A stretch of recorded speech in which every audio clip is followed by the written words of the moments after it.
Et on débute ce flash par la colère des agriculteurs ce matin aux mines de l'Homme, le marché d'intérêt national. Une cinquantaine d'agriculteurs se sont rassemblés pour stopper les camions en provenance de l'étranger. Des agriculteurs qui entendent défendre la production française et dénoncer la dégradation de leurs conditions de travail et donc la baisse de leurs ressources. Aux mines de l'Homme, ce sont des cagettes entières de fruits et légumes qui ont été détruites. Un spectacle auquel a assisté le gérant d'une société laumoise qui achète des produits en Italie, notamment du céleri. Alexandra Gossin l'a rencontré, il nous explique pourquoi il préfère acheter italien plutôt que français. Dans la main, j'ai un pied de céleri vert italien qui était travaillé par un petit producteur italien du sud de l'Italie. Un petit producteur qui a 3 hectares seulement de marchandises, qui a travaillé dur pour que ce céleri soit brûlé aujourd'hui ici devant le mine de l'Homme. Je suis en colère, oui, pourquoi? Parce qu'aujourd'hui on nous accuse d'importer des produits italiens, alors qu'en fait on importe des produits italiens, notamment le céleri, parce qu'on est en fin de saison de céleri vert français. La production est déficiente. Aujourd'hui notre clientèle, grande distribution ou autre, nous demande de passer aussi pour raison qualitative sur le céleri vert italien. Une visite à Bailleul, celle de l'ambassadeur d'Australie. Le diplomate a souhaité se rendre sur la tombe du premier soldat australien mort pendant la Première Guerre mondiale, le soldat Beatty, décédé au combat à l'âge de 27 ans. Une visite qui rentre dans le cadre du centenaire de la Grande Guerre et plus généralement du devoir de mémoire. À Bailleul, 5000 soldats étrangers sont morts pendant ce conflit, des Australiens mais aussi des Anglais, des Néo-Zélandais. Des soldats morts à plusieurs dizaines de milliers de kilomètres de chez eux pour certains d'entre eux. John Batty was the first Australian to die in France. Le soldat Beatty était le premier soldat australien à mourir sur les terres françaises. Il laisse derrière lui une famille en deuil, sa femme et sa fille. Il avait 27 ans à l'époque.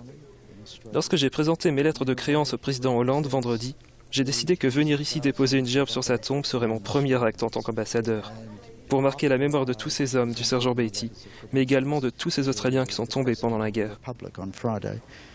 Et je crois que c'est très important d'imaginer que ces jeunes qui avaient une vingtaine d'années sont venus mourir ici à plus de 15 000 kilomètres de leur maison. Et c'est très émouvant. On est à une période où il y a beaucoup de rivalités, de disputes. Et je crois que c'est important de se souvenir que des gens se sont battus pour que l'on reste frères, pour que l'on soit en paix, pour que l'on se respecte. Et je pense que c'est une leçon qui est très importante à retenir pour nos enfants, nos petits-enfants. Ils ont à cœur de préserver leur métier et de vendre des produits naturels. Une dizaine de producteurs locaux se sont regroupés. Ils viennent de Péranchy, de Marcq-en-Barœul, de Niorlé et ils ont ouvert leur propre boutique à Vambrechy. Ici, pas question de passer par la grande distribution. La vente se fait directement aux consommateurs. Les fruits et légumes ne sont pas calibrés pour éviter le gaspillage. Le bio occupe une large place et la production est 100% locale. De la viande, des œufs, des yaourts, des fruits et même des glaces. Les clients ont le choix. 15 emplois ont été créés. Pour Isabelle Ruan, maraîchère à Péranchy, acheter local, c'est permettre aux exploitations de la région de continuer à vivre. La boutique existe depuis 3 mois, mais le projet est né il y a 5 ans pour contrer les fermes installées par la grande distribution et qui ne proposent donc pas une vente directe, mais avec intermédiaire. Nous nous sommes rendus dans ce point de vente 100% nordiste.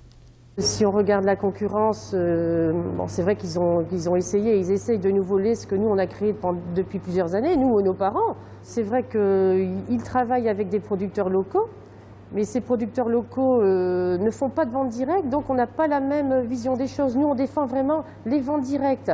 On est producteurs locaux, c'est une chose, mais en plus, on défend nos ventes directes. Voilà, c'est ce qui nous fait vivre au quotidien, pour nous et pour les générations futures, pour nos enfants ou voilà, pour les personnes qui pourront continuer après nous ce beau métier qui est être agriculteur en vente directe. Un anniversaire à présent, celui de la Croix-Rouge qui souffle ses 150 bougies. À cette occasion, une expo se tient à la faculté de droit de l'Université catholique de Lille. Objectif, rappeler les missions de la Croix-Rouge. Depuis un siècle et demi, elle aide les États en cas de catastrophe ou de grands conflits. Mais son champ d'action est également local. Chaque jour, SDF, personnes âgées, détenues ou réfugiés sont aidés sur le plan psychologique ou matériel. La Croix-Rouge, un emblème universel pour toutes les personnes dans le besoin. On a une image de nos secouristes, par exemple, parce qu'il y a les uniformes, mais on ne sait pas que dans une telle unité locale, on fait de la distribution alimentaire, que dans telle autre unité locale, il y a tout ce qui concerne la domiciliation postale pour toutes les personnes qui n'ont pas de domicile.